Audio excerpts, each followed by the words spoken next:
It's the last day of CES, and I asked you guys if you had any questions for me, so let's get into them. Alright, so the first question is, what is currently your go-to for gaming and why? And what do you think will be your next one?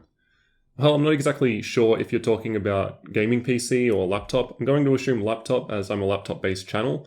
To be honest, I don't really have time to do that much gaming. Like in the last 6 months, I think I've only played one game the whole way through, which was Control. And I did really like it, it was fun. But I did that on my PC, so I don't really use my laptop for actually playing games myself. But I do have a Gigabyte Aero 15X, which is what I'm currently using here to edit all my videos with. And it's definitely capable of playing games, I just don't use it that way because I'm at home most of the time and I have a much more powerful PC, but that's me. The next question's broken into 2 parts. The first one is products I loved the most in this CES. I only really had time to mostly focus on laptops and stuff because I suppose that's the content you guys want to see from me. If I had to pick, probably that 12-core Ryzen laptop from Clevo because that's just something that hasn't been done before. I mean, there have been, obviously, desktop CPUs in laptops before, like the 9900K and the Alienware 51M, or the MSI GT76 Titan, and there are even a few others from Clevo, but to have 12 cores in a laptop, I don't think that's been done before, and the Ryzen 9 3900, that's just pretty crazy, and I'm excited to see how that goes. And the second part of the question, is the 4.2 GHz boost clock in the Ryzen 7 4800H the boost frequency for all 8 cores? And the answer to that is no, definitely not. Every time those max boost clock numbers are thrown around, it's always single core performance. Never assume that that's multi-core. So you'll only see that in brief spikes in certain single threaded applications. Once you throw multi-core work on there, it's just going to slow down a lot. By how much? It'll depend on the specific laptop, its cooling solution and power delivery, things like that. So it'll vary by machine. And really to be able to say for sure how much it'll happen, I'll need the machines to test out, so we'll have to wait and see. The next question's asking what my first trade show was, CES, Computex, or some other show. Did I get an invite from some brand, or did I reach out to them? What was my reaction? So my first one ever was CES last year, so this is only the second time I've been. I did go to Computex last year as well, and on all 3 instances, it was because MSI reached out and asked if I would be interested in them sponsoring the trip. And, I wasn't going to be able to go otherwise, so I was definitely interested in working with them, and they've been really great so far. So hopefully that continues, and I can keep going to shows and show you guys all the new stuff. The second part of that question is asking what it's like starting out asking brands for review samples, and did I ever have to buy a laptop with my own money? So in the start, basically what happened is I used to work for a company, so before I did YouTube full-time, and I had a laptop there, and it was pretty beefy specs. It was actually a Clevo machine, and I thought, hey, there's no real information about this on the internet at the moment. So maybe I could make a video and see if people would find that interesting. And turns out they did. So after the video gained a little bit of traction, I reached out to the local company in my company that was reselling the Clevo chassis, which was Metabox in this case, who I still work with to this day, almost 5 years later. And I pretty much just said, hey, I did this video on your product. Would you be interested in sending more if you want me to do more videos? And they were really keen. So they sent another one, and then another one, and another one, and another one, and it kind of went from there. The issue I had, I suppose, was a lot of people weren't really familiar with the Clevo chassis. And I suppose they still aren't really today. They're only really aware of the bigger brands like MSI, ASUS, that kind of thing.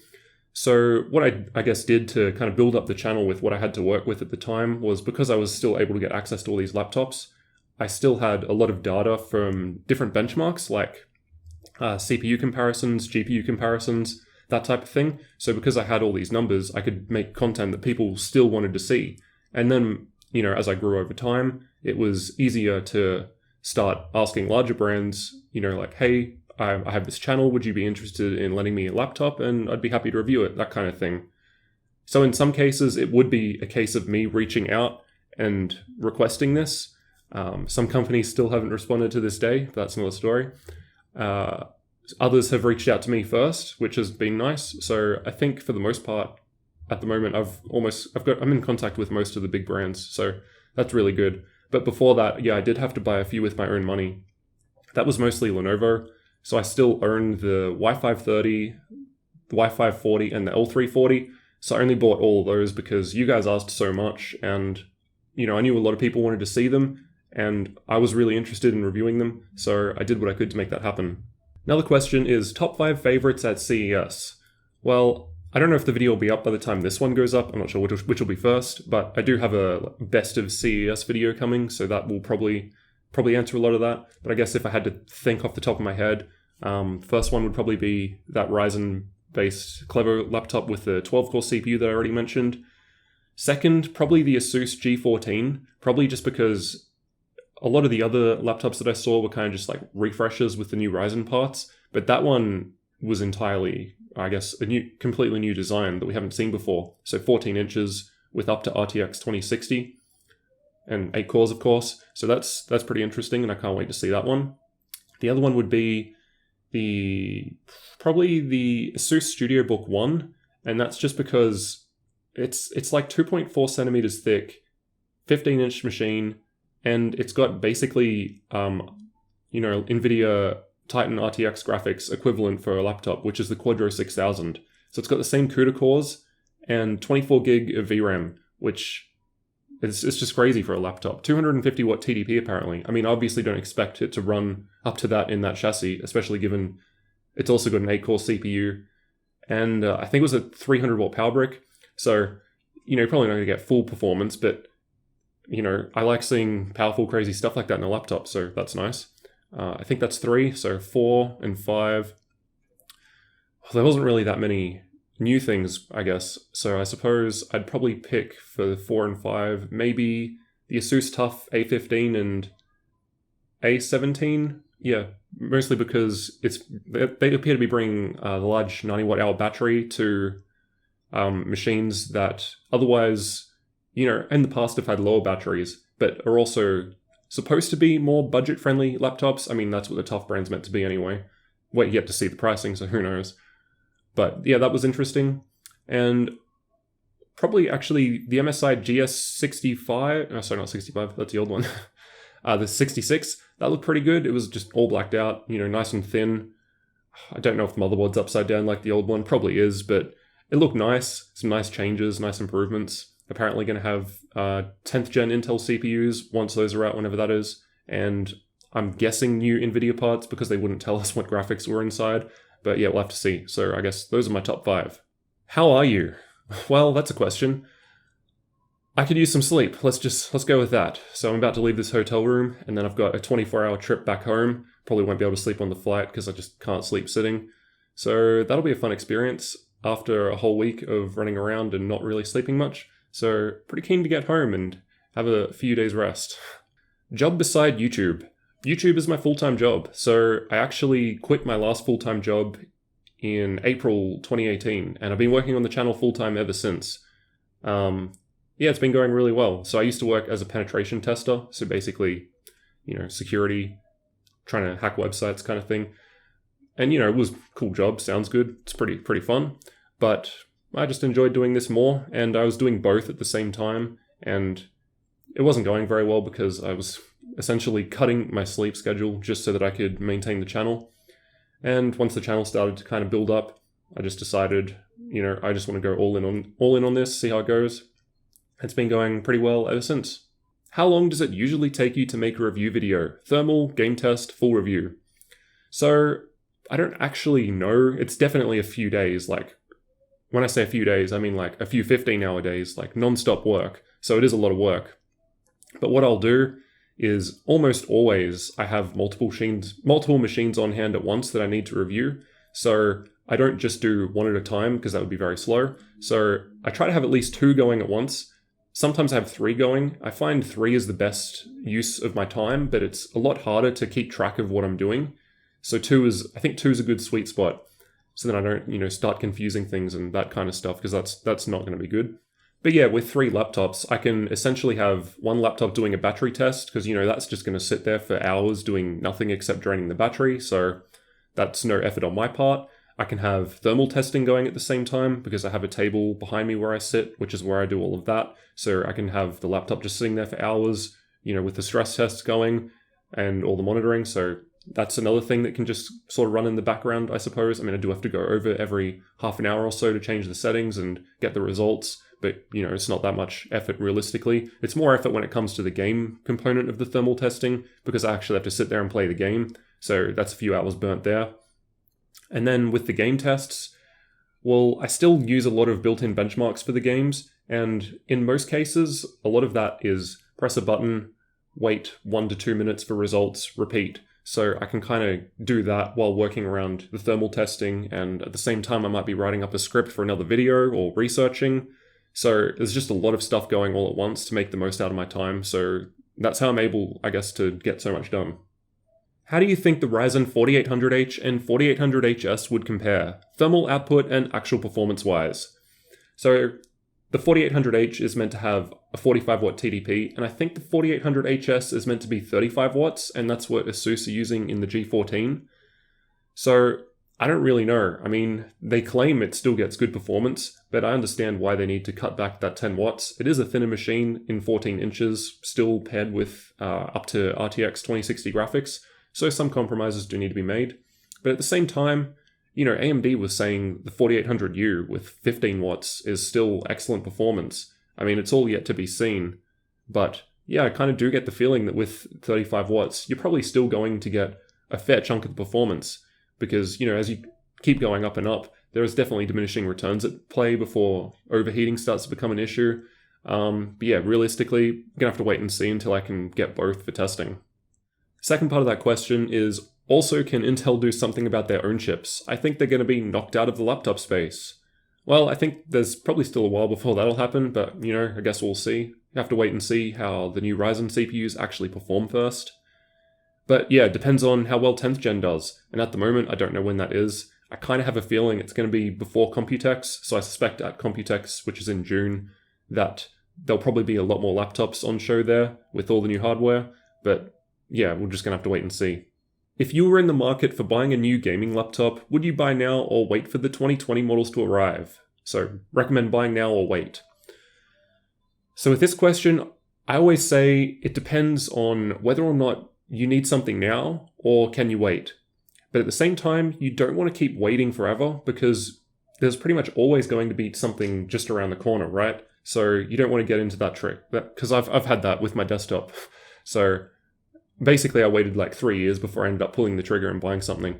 It's going to get outdated. It's just how it is. If you need something new, then buy now. If you don't, then wait. The caveat to that, I suppose, is if you know there's something that's, like literally just around the corner, in that case, you might as well wait, because even if you don't get the new stuff, you could still pick up a nice sale on the old models. So that's still perfectly fine.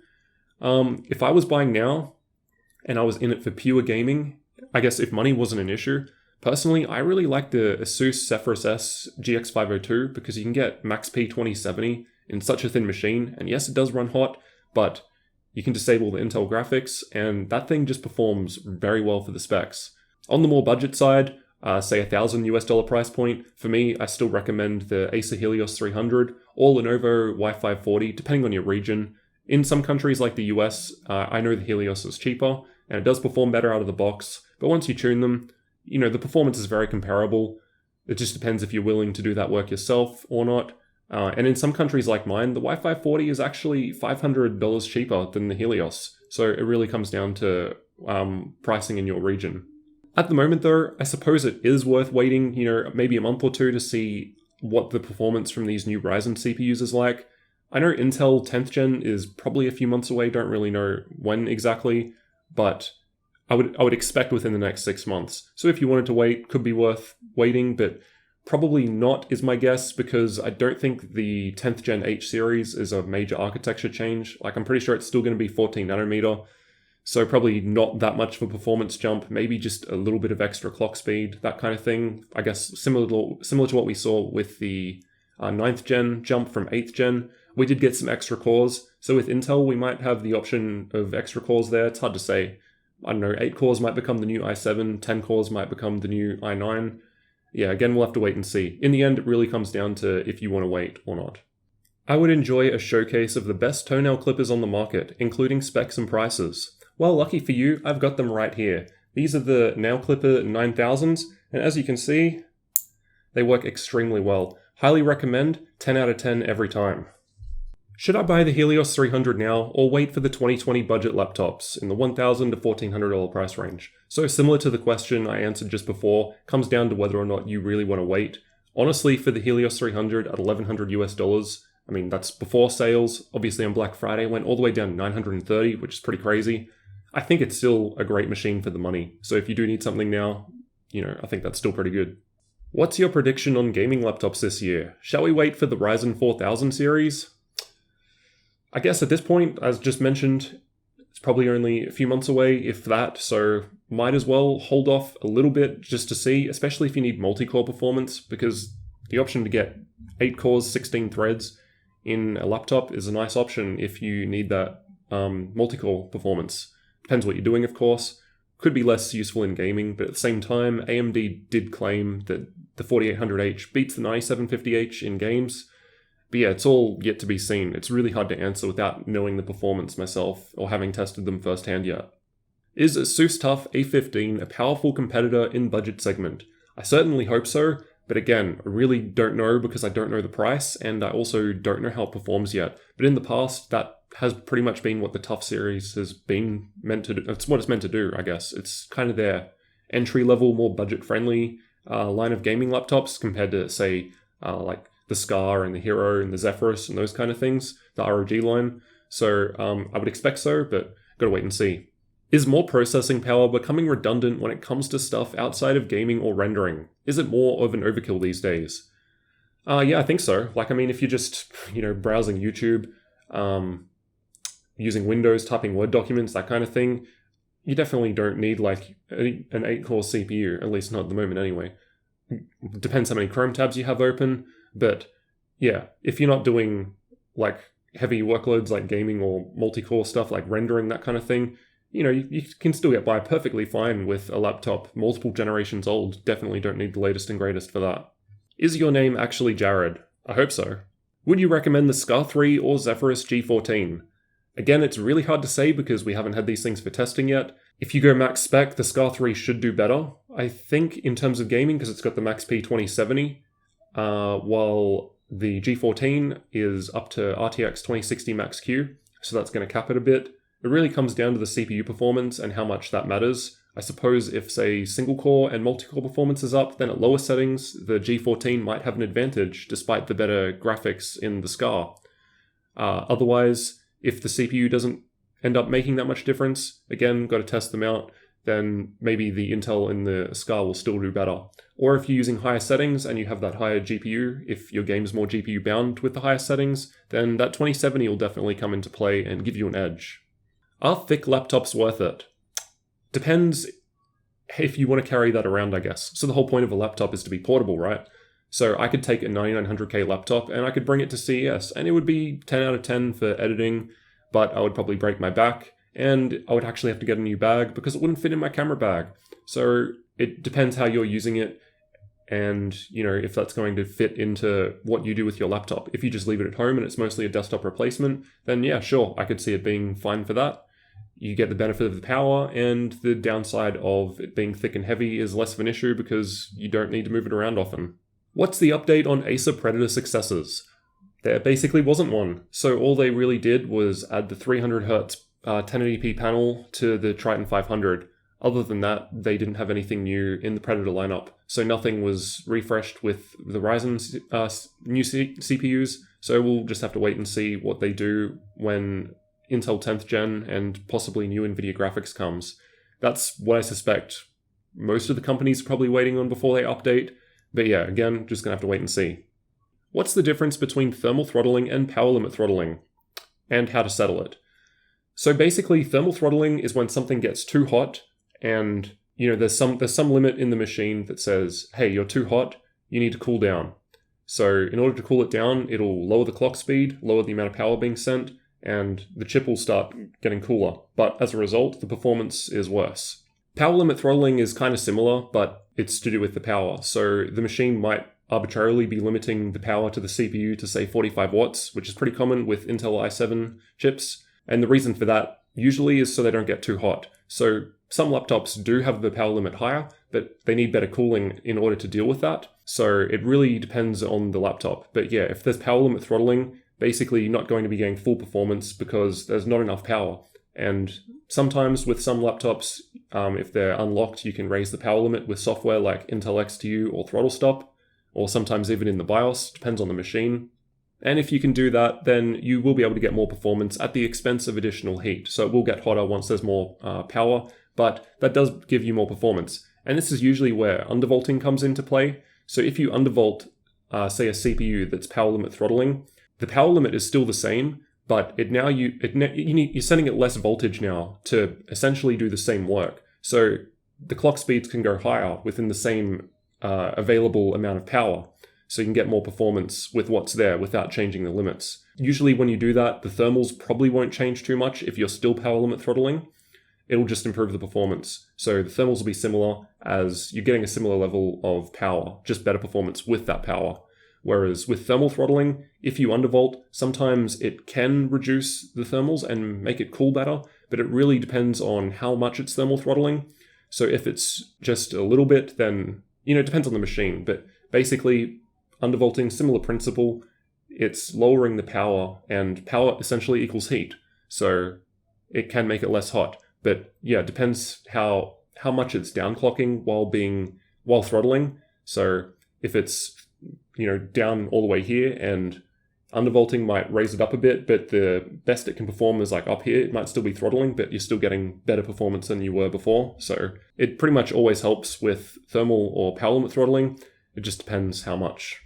Well, that's probably going to do it for this video. Unfortunately, I didn't get to go through all 130 questions, but I think I did answer the top upvoted ones, so hopefully this has been useful. Sorry if I sound like crap. I've been talking all week, making videos, talking to people I've met, losing my voice, haven't slept well, so keen to get home and have some rest. Also, I'm in Vegas, so there's a lot of noise outside, a lot of cars going by and music, so hopefully this video doesn't turn out like crap. And yeah, might do a Q&A like this every month. I guess let me know if that will be interesting. I don't know if it's going to be a series, then maybe I need a cool name for it. So if you watched all the way to the end and you have an idea for a cool name I could do for a Q&A series, let me know in the comments. Thanks for watching, and I'll see you in the next one.